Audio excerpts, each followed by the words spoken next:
दोस्तों, आज की जो घटना है ये पूरे भारत को शर्मसार करने वाली है। जो हमें लगता था कि जो हमारा देश जो है वो सबसे मजबूत हाथों में है, हमारा देश सबसे सुरक्षित हाथों में है, लेकिन आज की ऐसा घटना देख के ऐसा प्रतीत नहीं होता। जिस तरीके से आज हमारे देश के संसद भवन या यूं कहे लोकतंत्र के उस मंदिर में कुछ लोगों द्वारा दर्शक दीर्घा से कूद के जहां संसद भवन की कार्रवाई चल रही थी, जहां हमारे देश के माननीय संसद लोग बैठ के कानून बनाने का काम कर, वहां जिस तरीके से आज जो वाक्य हुआ, जिस तरीके से जो हरकत हुआ, उससे आज पूरा देश शर्मनाक महसूस कर रहा है। इस हरकत ने पूरे देश को, हमारे लोकतंत्र को, हमारे संसद भवन को शर्मसार करने का काम किया है।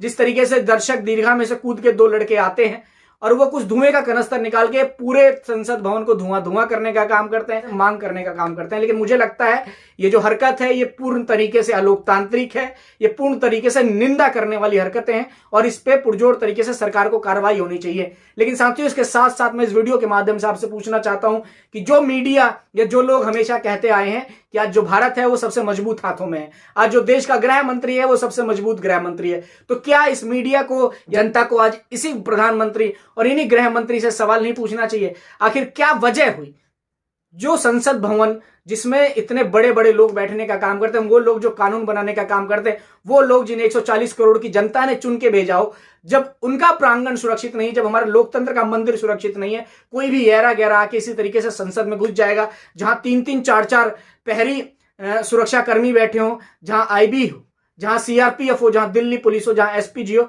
उसके बाद भी इस तरीके से कार्रवाई होती है। इस तरीके से कोई भी सरफिरा आके घुस के अपनी हरकत करने का काम करता है, देश के लोकतंत्र को बदनाम करने का काम करता है, तो क्या इससे जो हमारे देश के गृह मंत्री हैं अमित शाह जी, या यूं कहें जो देश के प्रधानमंत्री हैं, इन पे सवाल खड़ा नहीं करना चाहिए? आज मैं पूछता हूं कि कहां चूक हुई? गृह मंत्री साहब से आज सवाल बनता है कि कहां चूक हुई? आपके नेतृत्व में जो हमारी सुरक्षा एजेंसियां हैं, इनसे क्यों ऐसी चूक हुई जो देश के संसद भवन में ऐसे लोग घुस जाते हैं और अपनी मनमानी हरकत करने का काम करते हैं, जिससे आज देश पूरा शर्मसार होता है। साथियों, दिन महत्वपूर्ण इसलिए भी है क्योंकि आज के ही दिन 13 दिसंबर 2001 में हमारे संसद भवन पर आतंकवादियों द्वारा हमला हुआ था, जहां हमारे देश के जवान और कुछ लोग शहीद हुए थे। आज के दिन ही जब हमारे देश के प्रधानमंत्री या हमारे देश के बड़े बड़े नेता, जब पूरा देश उन लोगों को श्रद्धांजलि देने का काम कर रहा था, उन लोगों को नमन आंखों से याद करने का काम कर रहा था, नमन करने का काम कर रहा था, उसी दिन हमारे देश के संसद में इस तरीके से जो घटना हो जाती है, जो कि पूरी निंदाजनक है। इसके साथ ही साथियों, अगर हम बात करें गोदी मीडिया की, तो उनके बारे में तो जितना बोल ले उतना कम है। मैं इसी तरीके से देश की मीडिया को गोदी मीडिया नहीं कहता, इनकी हरकतें ही लुच्चों वाली हैं। जिस तरीके से आपने देखा कि जो देश के संसद में जिस तरीके से हमला हुआ, हमला ही कहेंगे इसे, जिस तरीके से धुएं वाले कनस्तर से पूरे संसद भवन को धुआं कर दिया गया।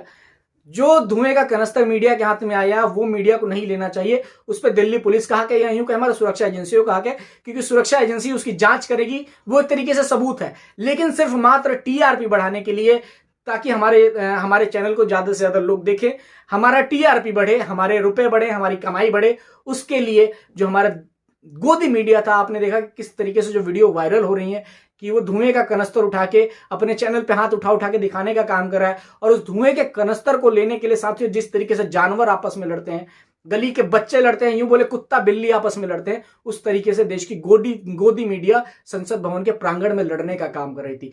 गोदी मीडिया अपना धर्म भूल गई, अपनी नीति भूल गई, वो अपनी नीयत से भटक गई। आज उनको पूछना चाहिए इन सुरक्षा एजेंसियों से, आज उनको पूछना चाहिए देश के गृह मंत्री अमित शाह जी से कि आखिर क्या वजह हुई जो इतनी लापरवाही, इतनी घोर लापरवाही हुई, इतनी बड़ी चूक हुई, जिससे कि आज इतनी बड़ी घटना देश के संसद भवन में आ गई। अगर देश के संसद भवन में अगर इस तरीके से कोई घुस सकता है, तो आपके और हमारे घरों में कौन सी पुलिस एजेंसी है? हमारे घरों में भी कोई भी घुस के अपनी मनमानी हरकतें कर सकता है। साथियों, सोचिए, आज तो उनके हाथ में धुएं का कनस्तर था, इनकी जगह कोई और होता, या यही लोग अगर अपने हाथ में हथियार लेके चले जाते, तो सोचिए क्या होता। मांग क्या है उनकी, वो अलग बात है, वो रोजगार की मांग कर रहे हो, बेरोजगारी के खिलाफ आवाज उठा रहे हो, लेकिन मुझे लगता है जो घटना है ये पूरी तरीके से लोकतांत्रिक है, निंदनीय है। हर चीज की अपनी अपनी एक नैतिकता है, नैतिक जिम्मेदारी है, जो देश के हर जनता को महत्वपूर्ण तरीके से निभानी चाहिए। हमारा देश गुलाम नहीं है। स्वतंत्र भारत में इस तरीके से घटना देश की छवि को खराब करने का काम करती है, देश के सुरक्षा एजेंसियों पे सवाल खड़ा करने का काम करती है, देश के गृह मंत्री पे सवाल खड़ा करने का काम करती है। मैं कभी नहीं चाहूंगा कि जो 2001 वाला वाक्य हो वो फिर से हमारे देश में दोहराया जाए, क्योंकि आज इस घटना को पूरे विश्व ने देखने का काम किया हो। पूरे विश्व समझ रहे हैं कि अगर देश के संसद भवन में इस तरीके से कोई घुस सकता है, तो कोई बाहर के लोग भी आके घुस सकते हैं।